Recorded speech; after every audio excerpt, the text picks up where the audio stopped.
Football চিরন্তন এক আবেগের নাম। খেলোয়াড়রা সেই আবেগ ধারণ করেন আর উন্নতা দেন দর্শকরা। তবে দর্শকের আবেগের যেন কোনো সীমা পরিসীমা নেই। এক দল আছেন যারা খেলাটাকে স্রেফ খেলা হিসেবে দেখেন না, তাদের আবেগের ক্যানভাস আরো বড়। ফুটবল নিয়ে আলট্রাসদের স্বপ্ন ঠিক ততটাই বড়। ফুটবল ভালোবেসে তারা ঈদের দিনে বসে আছেন ফুটবলের অভিভাবকদের দুয়ারের সামনে।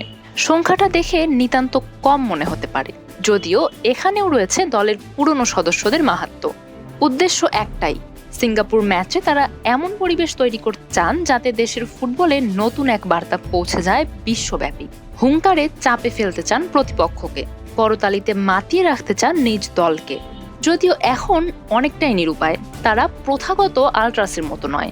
বাংলাদেশের এই সমর্থক গোষ্ঠী এখনও ধৈর্যের পরীক্ষা দিয়ে যাচ্ছেন। তাদের আশা শেষ পর্যন্ত হয়তো একটা সমাধান মিলবে বাফুফের পক্ষ থেকেই।